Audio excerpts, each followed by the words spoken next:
Baik, bismillahirrahmanirrahim. Assalamualaikum warahmatullahi wabarakatuh. Kami di sini dari kelompok 9 yang dimana akan merepresentasikan dan juga akan mengimplementasikan mengenai proyek yang sudah kami rancang beberapa minggu yang lalu. Nah, adapun proyek yang kami rancang di sini yaitu mengenai sistem manajemen bank sampah digital berbasis command line interface. Nah, di sini ada penjelasannya bahwasanya implementasi berbasis Python dengan pendekatan object oriented programming untuk optimasi pengelolaan bank sampah. Nah, sebelumnya yang terhormat kepada Ibu Siti Mariam Eskom selaku dosen pengampu pada mata kuliah struktur data, dan juga di sini kami akan memperkenalkan diri terlebih dahulu. Perkenalkan, nama saya Heri Julian dan juga rekan saya. Nama saya Muhammad Iqbal Ipa. Saya Farhan Aditya. Saya Muhammad Akmal Rizky. Kami di sini berempat akan menjelaskan selama 15 menit ke depan. Nah, di dalam slide kedua ini ada penjelasan mengapa kami memilih EcoWaste CLI sebagai proyek yang akan kami buat. Nah, di sini dijelaskan bahwasanya pengelolaan sampah di perkotaan menghadapi kendala efisiensi pencatatan, transparansi data nasabah, dan juga antrian operasional. Nah, sistem ini mengintegrasikan 6 struktur data inti dan 3 algoritma pencarian serta pengurutan secara manual tanpa library eksternal. Jadi dapat dijelaskan bahwasanya kami membuat studi kasus dan juga kami melihat bahwasanya untuk studi kasus pengelolaan bank sampah digital ini mencakup 6 struktur data yang sudah dipelajari bersama Ibu Siti Mariam sebelumnya, yang dimana diantaranya ada queue atau first in first out, yang dimana ada antrian warga di loket penimbangan secara adil. Lalu ada stack yang dimana terdiri dari fitur undo untuk pembatalan kesalahan input. Lalu ada BST atau katalog harga sampah terurut via in order traversar. Lalu yang terakhir ada grab atau jigsaw yang dimana rute untuk pengangkut paling efisien antar pos RW. Jadi dapat disimpulkan untuk di slide kedua ini kami memilih ini karena mencakup atau bisa sesuai dengan ketentuan dari yang sudah ditentukan oleh Ibu Siti Mariam. Selanjutnya ada bab rumusan masalah. Di sini untuk rumusan masalah ini ada 3. Yang pertama, implementasi manual queue, tag, linked list, tree, dan graph di Python untuk tanpa modul eksternal. Lalu ada integrasi seluruh struktur data ke dalam alur operasional yang kohesif. Lalu ada penerapan binary search, quick search, bubble search, dan juga Dijkstra untuk optimasi performa. Nah, bank sampah ini merupakan pengandalan pencatatan manual yang memicu untuk penumpukan antrean, lambatnya pencarian katalog, dan juga ketidakuratan rute truk. Nah, lalu dapat disimpulkan bahwasannya untuk kami memilih proyek ini karena kami sudah melakukan studi kasus dan juga sudah menyimpulkan studi kasusnya itu terbagi menjadi 3 bagian. Nah, selanjutnya karena untuk PPT ini sudah selesai, saya akan melanjutkan di bagian codingannya. Nah, di bagian codingan ini yang pertama yang akan saya jelaskan yaitu bagian queue. Seperti yang tadi sudah saya jelaskan di bagian PPT yang pertama. Nah, di bagian queue ini mengapa kami memilih queue? Karena di dalam analogi atau di dalam dunia nyata, yang pertama ketika mau masuk ke dalam sebuah toko pasti kita harus mengantri terlebih dahulu. Maka antrian ini bisa dibuat sebuah opsi untuk kami implementasikan. Akan kami jelaskan terlebih dahulu. Di sini ada kelas queue antrian. Di sini ada keterangannya juga bahwasanya bikin queue manual pakai list buat antrian warga di loket. Jadi kami tidak membuat library tambahan. Nah, adapun kami definisi init sub antrian. Nah, yang pertama nih ada definisi NQ. Kami membuat variabel nama warga yang dimana warga baru datang masukin ke paling belakang. Nah, lalu ada sub antrian untuk menambahkan si nama warga ini. Lalu di print nama warga udah masuk ke antrian. Jadi kami menerapkan di dalam queue ini konsep FIFO atau first in first out. Jadi yang pertama mendaftar, maka itu yang pertama paling keluar. Lalu yang selanjutnya ada DQ atau definisi DQ itu sendiri. Di sini jika serve is empty, langsung di print lagi antrian lagi kosong. Nah, jikalau si warganya itu tidak ada di sini di MQ, maka akan pemanggilannya itu lagi kosong. Lalu yang selanjutnya dikembalikan kembali. Dipanggil sama dengan serve, antrian FOB sama dengan 0, lalu print panggilan buat dipanggil buruan ke loket. Nah, ini untuk menandakan panggilan untuk indeks yang pertama atau indeks yang kosong ini sesuai dengan komentar yang ada di sini. Selanjutnya ada the is empty serve. Di sini ada keterangannya bahwasanya kami mengecek antrian yang kosong atau enggak dengan mengembalikan panjang serve antrian sama dengan 0. Lalu kami menampilkan antrian di sini. Jika serve is empty, jika serve ada maka print antrian kosong. Jika tidak maka print daftar antrian join. Nah, di sini nanti untuk sebuah implementasi atau sebuah outputnya itu akan ditampilkan di pada main.py di bagian yang terakhir. Selanjutnya ada fitur undo atau stack. Nah, ini kebalikannya. Di bagian ini yaitu LIFO atau last in first out. Jadi buat nyimpan riwayat biar bisa diundo atau dikembalikan.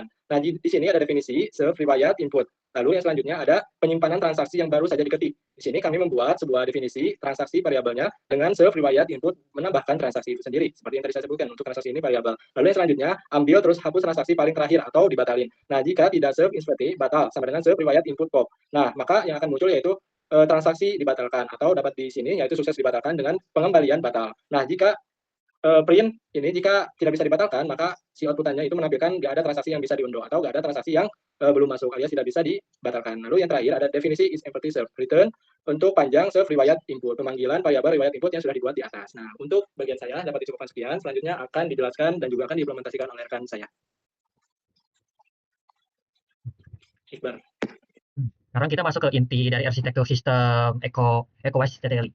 Kita semua modul di dalam program kami dikendalikan oleh satu pusat, yaitu di dalam sistem ini kami mengimplementasikan 6 struktur data inti secara manual tanpa bantuan library eksternal. Seperti yang pertama ada queue atau antrian digunakan pada kelas queue antrian dengan prinsip FIFO. Ini memastikan warga yang datang duluan ke loket penimbangan akan dilayani terlebih dahulu secara adil. Dan yang kedua itu stack atau undo digunakan pada kelas stack nanti dengan prinsip LIFO. Jika operator salah memasukkan data, mereka bisa melakukan undo untuk membatalkan transaksi terakhir secara instan. Yang ketiga, linked list digunakan untuk mencatat riwayat transaksi secara kronologis. Berbeda dengan array, linked list ini menggunakan alokasi memori dinamis. Yang keempat, ada search tree atau BST digunakan untuk mengelola katalogi sampah. Di sini kami menyisipkan fungsi in order agar data kode sampah dan harganya otomatis tampil berurutan dan dari yang terkecil. Yang kelima, itu graph digunakan untuk menetapkan posisi pos RW di lapangan. Struktur ini nanti dipadukan dengan algoritma BFS dan JAX. Yang keenam, itu list, array atau list menjadi wadah dasar untuk menyimpan seluruh data nasabah yang nantinya akan diproses oleh algoritma pencarian dan pengurutan. Sekarang yang kelima, slide kelima, main.py adalah pusat kontrol program CLI. Data mengalir dari input user, diproses oleh modul, lalu menghasilkan output. Semua modul saling terhubung melalui fungsi main. Setiap modul menggunakan struktur data dan algoritma sesuai kebutuhan seperti queue, stack, linked list, BST, dan graph. Sekarang implementasi kodenya.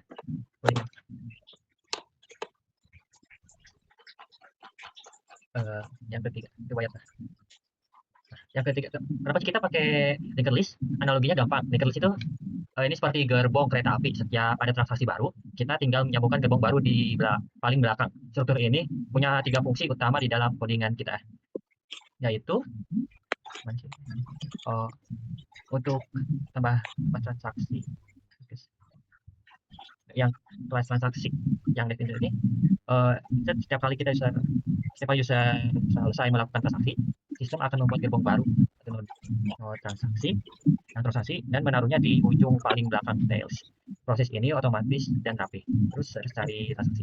Kalau kita mau mencari sebuah transaksi berdasarkan ID-nya, sistem akan berjalan menyusuri gerbong satu persatu dari depan atau head sampai ketemu ID yang cocok. Terus yang ketiga ke bawah, paling yang delete, itu yang delete, yang atas, agak atas dikit. Nah, ini jika ada kesalahan data dan transaksi harus dihapus. Sistem tinggal memutus gerbong tersebut dan menyambungkan gerbong sebelumnya dan sesudahnya. Jadi rantai datanya tidak akan terputus. Sekarang yang selanjutnya itu katalogi sampah. Selanjutnya untuk fitur katalogi sampah, kami menggunakan struktur data binary search tree atau singkatan dari BST. Bayangkan BST ini seperti pohon keputusan atau cara kita mencari kata di kamus. Di sini, setiap jenis sampah disimpan berdasarkan kodenya. Aturan mainnya sangat simpel. Kode yang lebih kecil ditaruh di sebelah kiri dan kode yang lebih besar ditaruh sebelah kanan. Sekarang keunggulan utama dari BST adalah pada efisiensinya. Berikut adalah fitur-fitur yang ada di dalamnya, seperti insert pada recursive. Saat kita masukkan data sampah baru, sistem akan membandingkan kodenya dengan data yang sudah ada, dimulai dari root atau akar pohon. Di kodenya lebih kecil di belok kiri, kalau lebih besar dia akan belok ke kanan, sampai menemukan tempat kosong yang pas. Sekarang yang search, ini fitur andalannya. Ini fitur andalannya. Kita tidak perlu ngecek seluruh isi katalog satu persatu dari awal sampai akhir. Cukup lihat kodenya, lalu putuskan mau cari ke sebelah kiri atau sebelah kanan. Ini membuat pencarian harga sampah jadi jauh lebih cepat. Sekarang yang in order, di atas itu. Yang agak atas sedikit. Nah, itu in order. Ini ada fungsi in order. Fungsi digunakan untuk menampilkan seluruh katalog sampah di layar secara rapi dan otomatis berurutan mulai dari kode paling kecil hingga paling besar. Sekarang di-list dengan teman saya ya. Kan saya.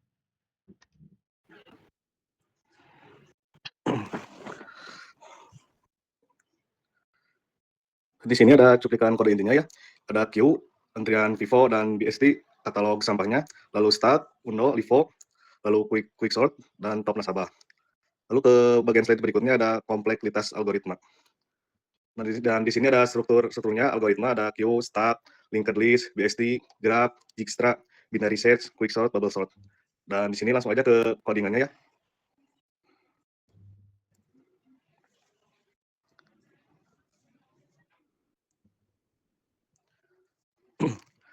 Dan di sini ada graph.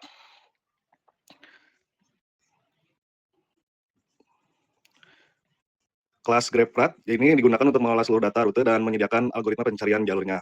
Lalu Self Graph, Agency List, menggunakan Agency List yaitu sebuah dictionary yang berisi data tetangga dan lokasinya juga. Lalu fungsi Add Edge yaitu untuk menambahkan jalan antara dua lokasinya. Contohnya, antara terdapat jalan dari TPSA menuju bank sampah sejauh 3 kilo. Dan di sini ada juga algoritma BFS. BFS digunakan untuk mengecek semua lokasi yang terhubung mulai dari titik awal. Dan juga untuk mengunjungi semua tetangga terdekat terlebih dahulu. Dan juga memulai dari lokasi awal, lalu setelah itu berpindah ke tetangga berikutnya. Proses ini diulang sampai semua lokasi dikunjungi. Lalu ada algoritma Dijkstra. Digunakan untuk mencari jalur tercepat atau jarak terbaik dari lokasi awal menuju lokasi tujuan. Dan di sini langsung ke 6 algoritma sorting dan searching. Di sini ada binary search, digunakan untuk data nasabah berdasarkan ID nasabah. Cara kerjanya mengambil data yang berada di tengah, harus sudah diurutkan berdasarkan ID-nya juga. Jika ID yang dicari sama dengan data tengah, pencarian selesai. Terus, jika ID lebih besar, pencarian dilanjutkan ke bagian kanan. Jika ID lebih kecil, nah sebaliknya pencarian dilanjutkan ke bagian kiri. Lalu proses diulang sampai datanya sampai ditemukan, atau tidak ada lagi data yang diperiksa. Lalu ada juga quicksort-nya, fungsinya untuk mengurutkan data nasabah berdasarkan saldo terbesar ke terkecil. Nah, cara kerjanya, data dengan saldo lebih besar dari pivot diletakkan di sebelah kiri. Nah, kalau yang lebih kecil diletakkan di sebelah kanan. Prosesnya dilakukan berulang hingga seluruh dan terurut. Lalu juga memakai bubble sort juga, digunakannya mengurutkan data stok gudang berdasarkan stok terbanyak ke stok paling sedikit. Jika stok di kiri lebih kecil dari stok kanan, maka kedua data ditukar. Proses diulang hingga seluruh data sudah berada pada urutan yang benar. Nah, kalau bubble sort ini mengurutkan data stok dari stok paling sedikit dan stok paling banyak. Algoritma ini sederhana dan mudah dipahami, tapi kurang efisien untuk data dalam jumlah besar karena memiliki kompleksitas. Mungkin sekian dari saya, akan dilanjutkan oleh rekan saya. Baik, terima kasih. Di sini saya akan menjelaskan terkait hasil pengujian dan juga perbandingan performa. Yang pertama, untuk unit test, program kita menunjukkan hasil 100%, ya 100% lulus. Yang dimana semua modul telah diuji menggunakan framework unit test Python, yang hasilnya itu oke atau pasat ya, untuk semua fungsinya, baik di enqueue, dequeue, push, pop, insert, search, dan juga delete. Tidak ada bug atau error yang ditemukan. Lalu untuk perbandingan performa quicksort dan juga bubble sort. Untuk dataset besar, quicksort dengan O, N log N jauh lebih cepat dibanding bubble sort. Misalnya untuk 1000 data, quicksort butuh sekitar 10.000 operasi, sedangkan bubble sort butuh 1 juta operasi sampai 100 kali lebih lambat, seperti itu. Lalu yang ketiga ada BST versus linear search, yang dimana BST dengan log N mampu mengurangi waktu pencarian secara signifikan untuk 1000 jenis sampah. BST hanya butuh maksimal 10 langkah, sedangkan linear search butuh rata-rata 500 langkah, seperti itu. Lalu yang keempat yaitu Dijkstra dan juga BFS. Dijkstra ini mempertimbangkan bobot jarak antar RW sehingga menghasilkan rute terpendek yang sebenarnya. Sedangkan BFS hanya mengecek konektivitas tanpa mempertimbangkan jarak. Lalu linked list dan juga array. Linked list lebih fleksibel ya untuk operasi insert dan delete di tengah data karena tidak perlu menggeser elemen lain. Sedangkan array lebih cepat untuk akses random access, seperti itu. Nah, semua hasil pengujian ini membuktikan bahwa pemilihan struktur data dan algoritma yang tepat memberikan dampak signifikan pada performa sistem, seperti itu. Lalu mungkin dilanjut dengan program ya, dijalankan programnya, Fer. Kita langsung ke program aja. Baik, sebentar.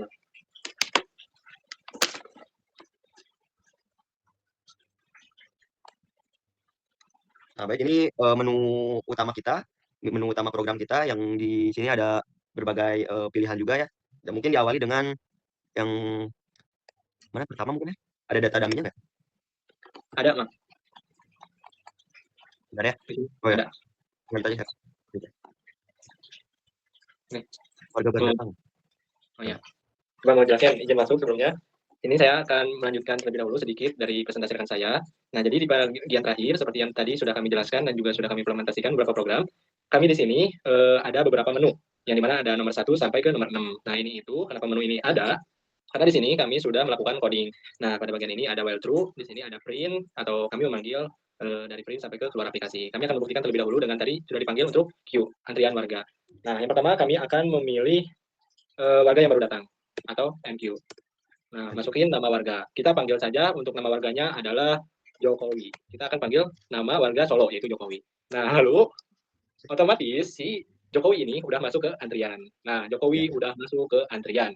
Nah, kami akan memanggil si Jokowi. Yang pertama, kami ini akan memilih nomor 1 terlebih dahulu, yaitu antrian warga.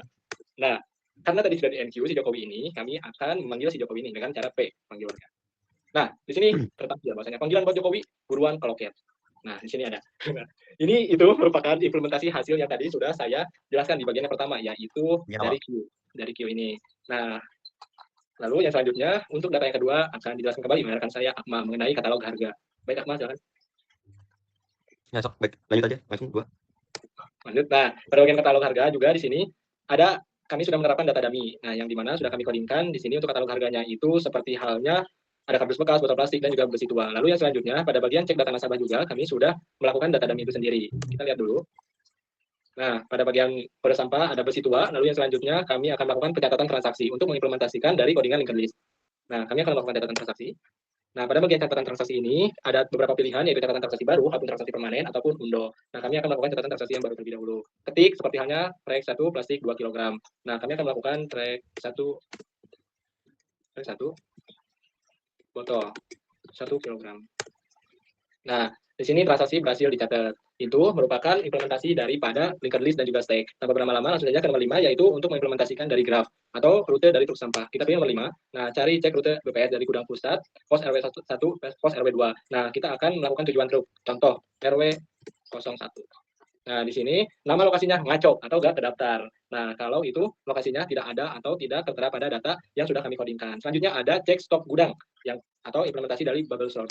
Nah, pada cek stok gudang ini ada beberapa menu nih, stok gudang paling penuh kosong. Lalu ada kardus bekas, plastik pet, dan juga besi rongsok. Nah, karena kami sudah menjelaskan dan juga mengimplementasikan mengenai kode program yang sudah kami buat, kami menggunakan 0 saja untuk keluar aplikasi. Nah, ini dapat disimpulkan codingan ini sudah selesai atau sudah selesai didemonstrasikan karena kami sudah memilih program ke nol, yaitu keluar dari program Makasih sudah memakai EcoWaste yang sudah kami buat. Nah, kenapa tadi sudah memunculkan hal itu? Karena kami memanggilnya pada bagian yang terakhir, yaitu main.py. Nah, di sini kami memanggil beberapa codingan yang sudah kami rancang sebelumnya dari mulai queue, linked list, dan juga algoritma yang terakhir. Nah, di sini kami ada beberapa data dummy seperti data nasabah yang dimana terdiri dari 4 kelompok yang sudah kami buat. Lalu yang selanjutnya ada masukan data dummy BST katalog dan juga lain sejenisnya. Selanjutnya akan dijelaskan oleh rekan saya mengenai bagian unit test yang dimana akan dijelaskan oleh Akmal.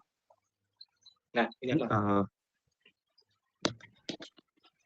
Nah, pada bagian unit test ini seperti yang kita lihat, hasil unit testnya menunjukkan hasil normal ya, tidak ada error ataupun bug. Dari hasil unit test ini kita mengetes beberapa function seperti queue antrian, lalu ada function undo dan juga linked list. Dan yang keluar itu sudah normal ya, tidak ada error atau apapun. Nah, jadi dari hasil unit test ini bisa kita simpulkan bahwa program kita ini berjalan dengan lancar ya, tanpa adanya kendala seperti itu. Lalu dari proyek WOS Celi ini kami menarik 4 kesimpulan utama. Yang pertama yaitu pemilihan struktur data dan algoritma yang tepat terbukti berhasil meningkatkan efisiensi sistem secara drastis. BST mempercepat pencarian, lalu Quicksort mempercepat sorting, lalu Distra menemukan rute optimal. Lalu yang kedua, integrasi multiple struktur data dalam satu sistem memungkinkan solusi yang komprehensif untuk berbagai permasalahan. Tidak ada satu struktur data yang bisa menyelesaikan semua masalah, tapi kombinasi yang tepat bisa melakukannya. Yang ketiga, algoritma yang tidak optimal yang ketiga, algoritma yang optimal tidak hanya mengurangi waktu proses, tapi juga meningkatkan user experience. Jadi user tidak perlu menunggu lama untuk melihat hasil pencarian ataupun sorting. Lalu yang keempat, sistem CLI ini siap dikembangkan, bisa dikembangkannya menjadi aplikasi berbasis web ataupun mobile dengan database untuk penggunaan nyata di bank sampah seperti itu. Jadi intinya proyek ini membuktikan bahwa struktur data dan juga algoritma bukan hanya teori di kelas, tapi bisa diterapkan untuk menyelesaikan permasalahan. Lalu meskipun sistem ini berfungsi dengan baik gitu, tapi masih ada beberapa ruang untuk pengembangan seperti itu. Ya mungkin yang pertama seperti UI ataupun antarmuka grafis seperti itu yang bisa membuat si aplikasinya lebih user friendly seperti itu. Lalu mungkin integrasi ya dengan database seperti MySQL atau PostgreSQL seperti itu untuk persistensi data. Lalu juga bisa menambahkan fitur otomatis input mungkinnya dengan IoT, wave sensor untuk penimbangan sampah yang lebih akurat dan juga real time. Lalu juga yang keempat ada integrasi GPS tracking, itu bisa digunakan untuk monitoring rute truk pengumpul sampah. Jadi kita secara real time bisa memudahkan admin lah untuk melihat posisi truk dan juga mengoptimalkan rute dynamically ya, seperti itu. Lalu mungkin dicukupkan ya? Dicukupkan saja? Ya, dicukupkan saja. Sudah. Baik, terima kasih atas waktu yang telah diberikan. Saya bersama rekan-rekan berharaplah proyek ini tuh tidak hanya memenuhi tugas struktur data seperti itu, tapi juga memberikan inspirasi tentang bagaimana teori yang kita pelajari bisa diterapkan untuk menyelesaikan masalah nyata. Terima kasih atas waktu yang telah diberikan. Saya terutama dan juga rekan-rekan pamit undur diri. Sekian presentasi dari proyek kita ini. Mohon maaf bila banyak kesalahan ataupun kekurangan. Presentasi kami tutup. Assalamualaikum warahmatullahi wabarakatuh.